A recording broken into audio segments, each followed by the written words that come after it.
So you're thinking of hiring your first employee. I want to go over some bullet points that you should think about when you're making this decision.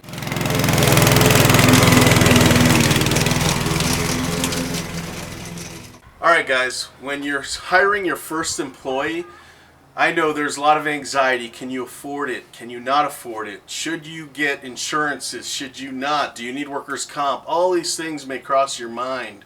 And a lot of those anxieties and worries are true. You need to worry about them getting hurt on a property or while on the clock. That will put you liable.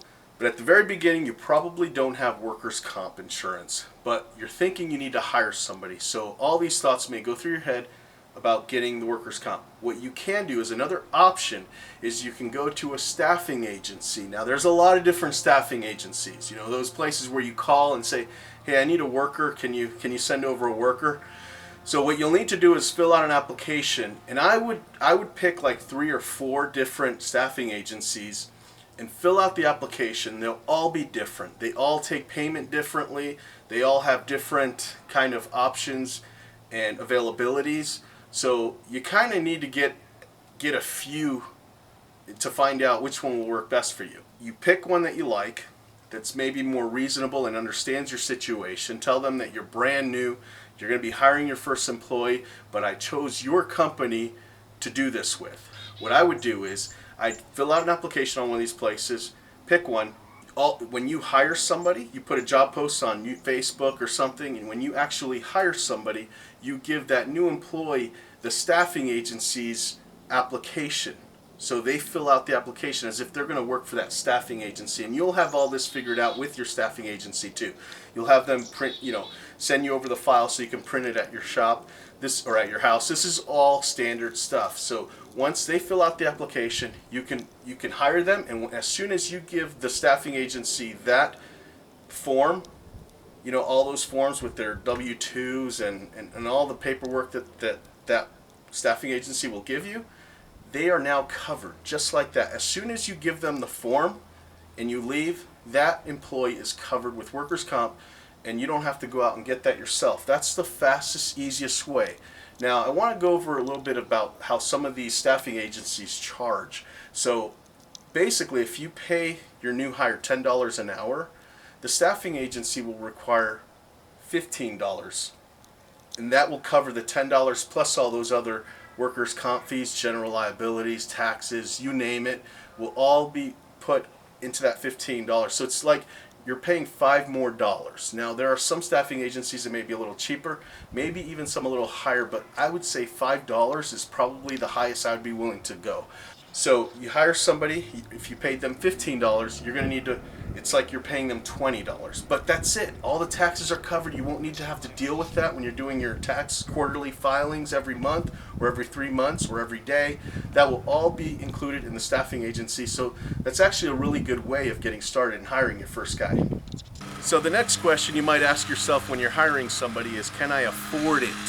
So I would say, telling somebody hiring their first employee, if you're making at least $1,250 a week in revenue, mowing, or something that doesn't require much materials, if that's how much you're bringing in, I would say at that point you can hire your first person. And make sure that they're flexible when you're hiring and interviewing them. Make sure that you're saying, hey, it ranges from 20 hours all the way to 40. It's your first employee. There's going to be plenty of people out there willing to help you out at that range. And as far as pay, I don't know what your minimum is in your area, but something to do with labor, and you're bringing in $1,250 a week, I would feel comfortable paying them $14, $15 an hour. Okay, now when you're considering hiring family, I want you to kind of be aware of a few things. First off, you may want to consider maybe avoiding it altogether, not hiring family from the start. But hiring family can be a good thing too. I've had some great hardworking family members. I still have somebody on my team that's a family member who I hired way back when I started. He's one of the most efficient, hardworking guys that I have. Another thing you may want to consider is that some of these family members may find it easier to call off before a shift, during the shift, and even want to leave early. So that's something that I realized a lot of my family members were kind of doing because they thought they were just kind of helping me out. It wasn't like a real job to them. I would let them know that this is a real job, and I would set boundaries like you can't call off whenever you feel like it or whenever you're hungover, whatever the reason is, they've got to show up to work if they want to work here. Another thing is I would pay them pretty good. Just because they're your family members doesn't mean that you can lowball them on price. Pay them what you would pay anybody. But at the very beginning, you need somebody to help you get through the week. Don't be afraid to pay, $16 an hour for your first employee, maybe even 17 if you're mowing lawns and you know they're going to be there to help you. So I would maybe start off by saying, if I hire you, I'll pay you $15 an hour. Show me that you can come into work maybe 2 weeks straight without calling off, and show me what you're capable of doing, and I'll give you this much. Now, when you're hiring high school kids, that's a great option too. A lot of these high school kids that I've hired over the years may start off really not knowing how to trim or edge or even mow straight lines, but they pretty much catch it pretty fast. They catch on quick. But one thing to be aware of with high school kids is they'll be looking for a job early in the season, but they won't actually be able to take the job until their school season is over, and that's usually the end of May.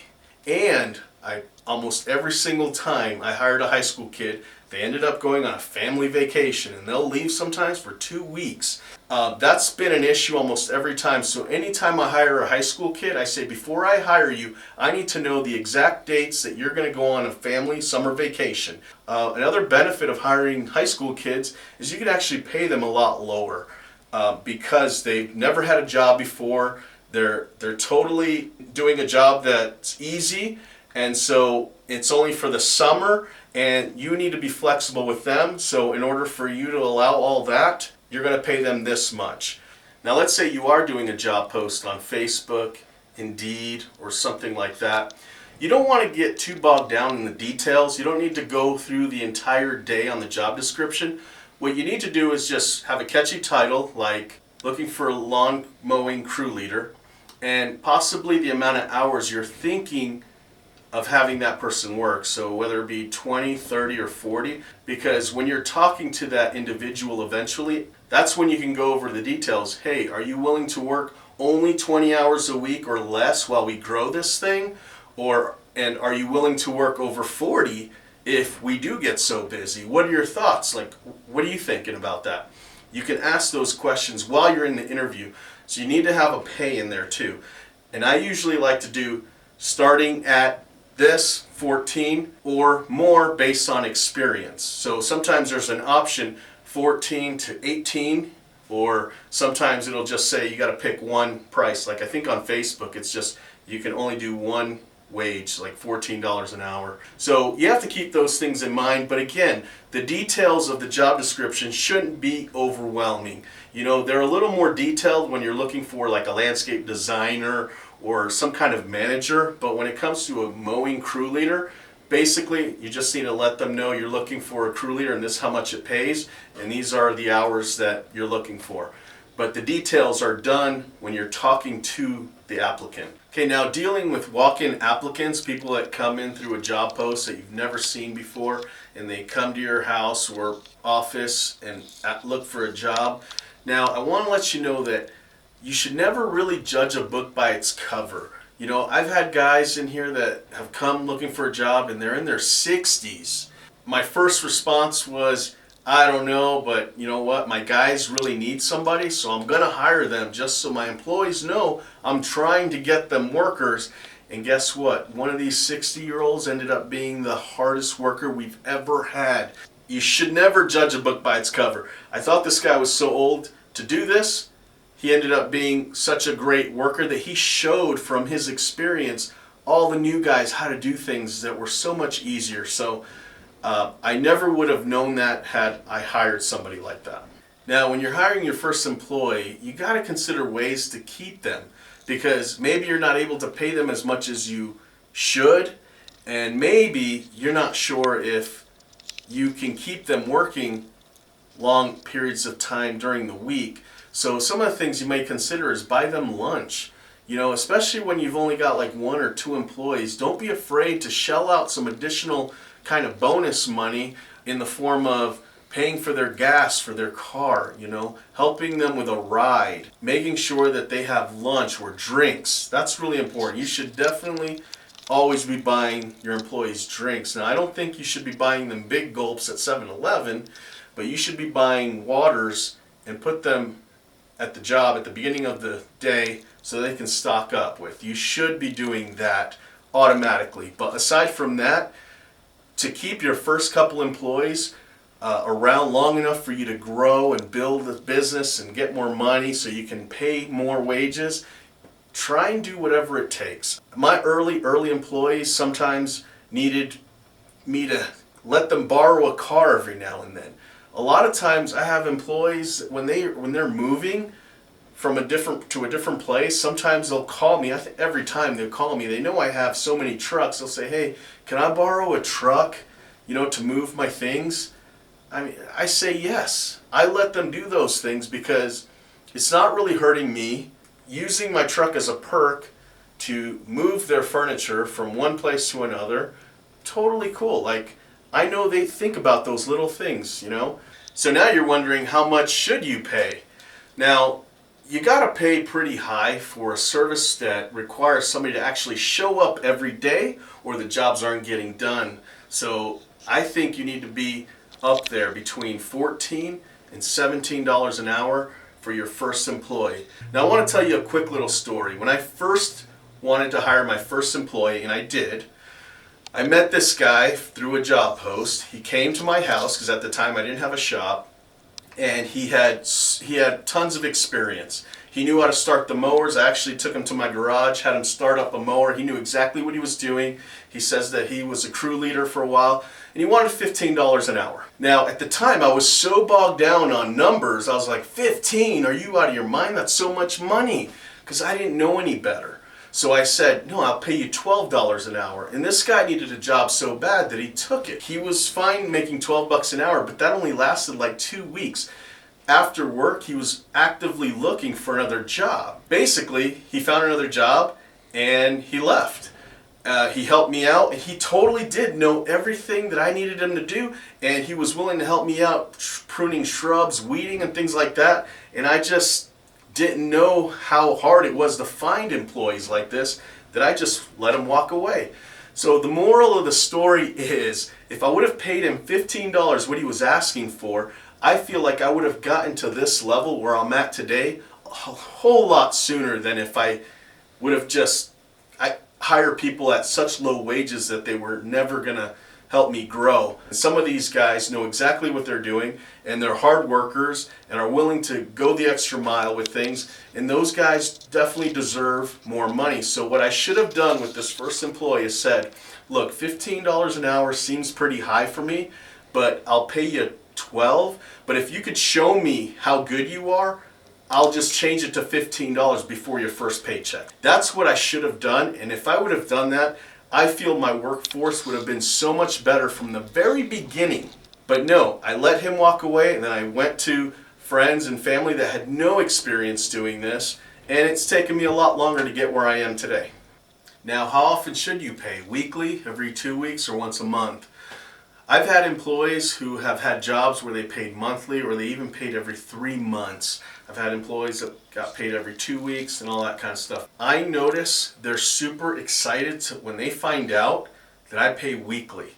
Now, you have to base your payment structure on how often you get money, right? So if you get paid from all your customers once a month, maybe paying weekly is just going to be too stressful for you. So maybe that's when you go every 2 weeks.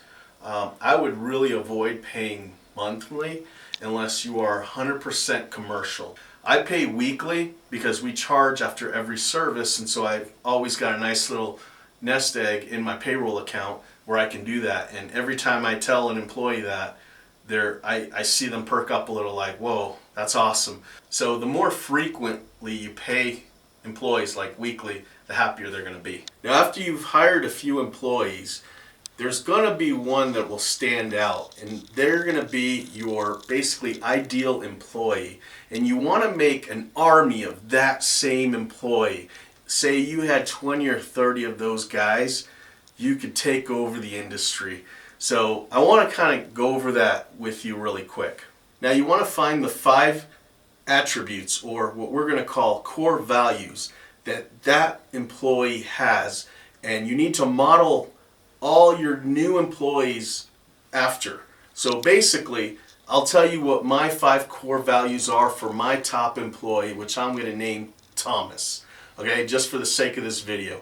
Now Thomas is professional, he communicates well, he's friendly, he does anything we ask, and he's super efficient. Now the reason that you're trying to find these attributes and come up with these core values and have all your employees have these same attributes is because you want to model something so that when new employees come in, they basically will fall right in line and do what the other employees are doing naturally. So if everybody's super professional, your new hire is going to start acting and looking more professional, because that's what he sees everywhere. If he notices everybody's super efficient, well, he's going to be super efficient because that's the standard. They're friendly to both the staff and employees. They do whatever is asked of them. So like if we say, hey guy, at this job, I need you to do this, they're just going to say, you got it, I'll do it. I've never done it before, but I'm pretty sure I could figure it out. That kind of attitude. A friendly attitude. They communicate well. So when they're on the property, they make notes on what they see, and that way the office knows how to better schedule the next job or talk to other employees. Something that's really important for us is that crew leaders can talk to the other workers and tell them what they need. It's really important that they do all of these things, and as we grow, all the employees are naturally doing these things because that's the culture here. So those are the 5 core values that I now look for in all my new hires. When you sit down with them, you should go through this checklist. If they have all 5, you're the luckiest person alive, okay? What you really want and you're looking for is that they have at least 3 of those 5 core values, okay? Now, if they don't have at least 3 of them, you need to put them in a spot that they may be able to excel in and come up with the 5 in that position, or at least 3. Alright guys, hopefully this helped you out. These are some of the things that I wish I knew when I was hiring my first employee. So I'm giving you all my experiences that I've had, and hopefully it helped you out. So guys, please like, comment, and subscribe, and I'll see you on the next one.